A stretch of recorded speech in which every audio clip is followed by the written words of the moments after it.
ಯಾವ್ದಾದ್ರು ದೇವರ ಮುಂದೆ ಕೈ ಮುಗಿದ್ರೆ ನಮ್ಮ ಬೇಡಿಕೆಗಳು ಏನಿರ್ತವೆ ಅಂತ ಹೇಳಿದ್ರೆ, ನನಗೆ ಒಳ್ಳೇದು ಮಾಡು, ನಮ್ಮ ಮಕ್ಕಳಿಗೆ ಒಳ್ಳೇದು ಮಾಡು, ನಮ್ಮ ಮೊಮ್ಮಕ್ಕಳಿಗೆ ಒಳ್ಳೇದು ಮಾಡು, ಒಟ್ಟಿನಲ್ಲಿ ಜಗತ್ತು ಪ್ರಳಯ ಆದ್ರೆ ಚಿಂತಿಲ್ಲ, ನಮ್ಮ ಮನೆ ಉದ್ಧಾರ ಮಾಡಂತಾನೆ ನಾವು ದೇವರಿಗೆ ಕೇಳ್ತೇವೆ.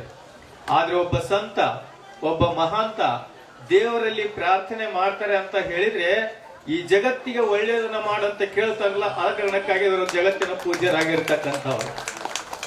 ದೇವರು ನೋಡ್ತಾನೆ ಯಾರಿಗೆ ನಾನು ಆಶೀರ್ವಾದ ಮಾಡಬೇಕು.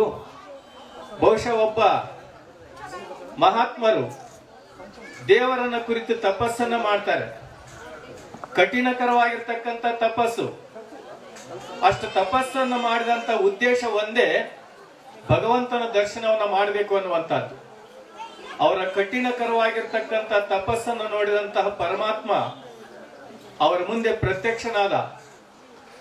ಪ್ರತ್ಯಕ್ಷನಾಗಿ ಆ ಸಂತನಿಗೆ ಹೇಳ್ತಾರೆ, ಕಣ್ಣು ಬಿಡು, ನಾನೀಗ ನಿನ್ನ ಮುಂದೆ ಬಂದಿದ್ದೇನೆ, ನಿನಗೆ ದರ್ಶನ ಕೊಡ್ತಾ ಇದ್ದೇನೆ, ನೀನು ಕಣ್ಣು ಬಿಡು ಅಂತ ಅಂದಾಗ ಕಣ್ಣು ಬಿಟ್ಟು ನೋಡಿದಂತ ತಪಸ್ವಿಯ ಮುಂದೆ ಸಾಕ್ಷಾತ್ ಪರಮಾತ್ಮನೇ ನಿಂತಿದ್ದ. ಸಂತೋಷ ಆಯ್ತು. ನಾನು ಎಷ್ಟು ವರ್ಷ ಕಾಲಕ್ಕಾಗಿ ಯಾವ ದೇವರನ್ನ ನೋಡ್ಬೇಕಂತ ಕಾಯ್ತಾ ಇದ್ನೋ ಅಂತ ಭಗವಂತ ನನ್ನ ಮುಂದೆ ಪ್ರತ್ಯಕ್ಷ ಆಗಿನಂತ ಬಹಳ ಆನಂದವಾಗಿ ಆ ಭಗವಂತನ ದರ್ಶನ ಮಾಡ್ತಾ ಇದ್ದಾಗ ಆ ಭಗವಂತ ಸಂತನಿಗೆ ಕೇಳ್ತಾನೆ, ನಿನ್ನ ತಪಸ್ಸಿಗೆ ಒಲಿದು ನಾನು ಪ್ರತ್ಯಕ್ಷ ಆಗಿದ್ದೇನೆ. ನನ್ನ ಒಂದು ನಿಯಮ ಇದೆ, ಯಾರಿಗೆ ನಾನು ಪ್ರತ್ಯಕ್ಷನಾಗ್ತೀನೋ ಅವರಿಗೆ ಒಂದು ವರವನ್ನು ಕೊಡ್ತೇನೆ, ನಾನು ಹಾಗೆ ಹೋಗೋದಿಲ್ಲ, ನನ್ನ ಕಾಯಕಕ್ಕೆ ಅದು ಚ್ಯುತಿ ಆಗತ್ತೆ. ಆ ಕಾರಣಕ್ಕಾಗಿ ನೀನು ಕಠಿಣವಾಗಿರ್ತಕ್ಕಂಥ ತಪಸ್ಸನ್ನು ಆಚರಿಸಿದೆಯಲ್ಲ, ನಿನ್ನ ತಪಸ್ಸಿಗೆ ನಾನು ಏನಾದ್ರೂ ವರವನ್ನ ಕೊಡಲೇಬೇಕು, ಏನ್ ಕೇಳ್ತಿ ಕೇಳು ಅಂತ ಹೇಳಿದ್ರು.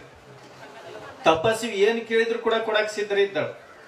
ಆದರೆ ಆನಂದವಾಗಿ ಭಗವಂತನ ದರ್ಶನ ಮಾಡುವಂತ ಆ ತಪಸ್ವಿ ಕೇಳ್ತಾರೆ, ನನಗೆ ಇನ್ನೇನು ಬೇಕಾಗಿದೆ, ನಾನು ತಪಸ್ಸು ಮಾಡಿದ್ದು ನಿನ್ನಿಂದ ವರ ಪಡ್ಕೊಳ್ಳೋಕಲ್ಲ, ನಿನ್ನ ದರ್ಶನ ಮಾಡ್ಕೊಳಕ್ ನಾನು ತಪಸ್ಸು ಮಾಡಿದ ಹೊರತು ನಿನ್ನಿಂದ ವರ ಪಡ್ಕೊಳ್ಳೋದಕ್ಕಲ್ಲ ಅಂತ.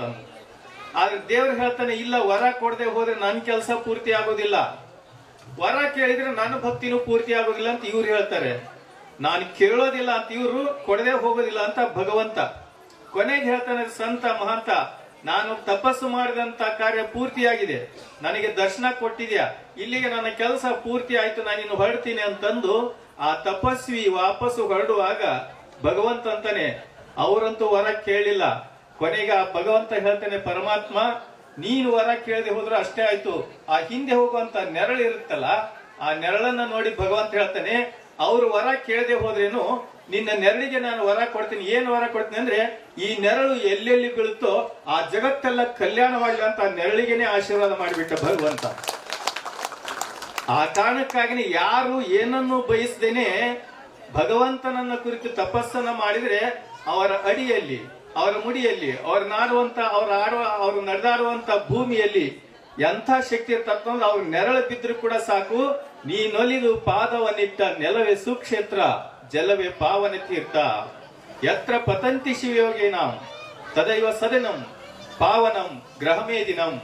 ಆ ಕಾರಣಕ್ಕಾಗಿನೇ ಅಂತಹ ಯಾವ ಲೋಕ ಕಲ್ಯಾಣಾರ್ಥವಾಗಿ ತಪಸ್ಸನ್ನ ಮಾಡಿ ಈ ಧರೆಯನ್ನ ಸ್ವರ್ಗವನ್ನಾಗಿಸಿದಂತ ಕೀರ್ತಿ ಸಲ್ಲೋದಾದ್ರೆ ಪರಂಪೂಜ್ಯ ಶತಾಯುಷಿ ಮರಿದೇವರು ಶಿವಗಳಿಗೆ ಅವರ ಪೂರ್ಣ ಅನುಗ್ರಹವನ್ನ ಪಡೆದು ತಮ್ಮ ಸನ್ಯಾಸತ್ವದ ಬದುಕಿಗೆ ಪ್ರವೇಶ ಮಾಡಿ ಇಷ್ಟೆಲ್ಲ ಜನರಿಗೆ ಲೋಕದ ಕಲ್ಯಾಣವನ್ನು ಬಯಸಿದಂತಹ ಪರಮ ಪೂಜ್ಯರು ತ್ರಿನೇತ್ರ ಶಿವಯೋಗಿ ಮಹಾಂತ ಸ್ವಾಮಿಗೆ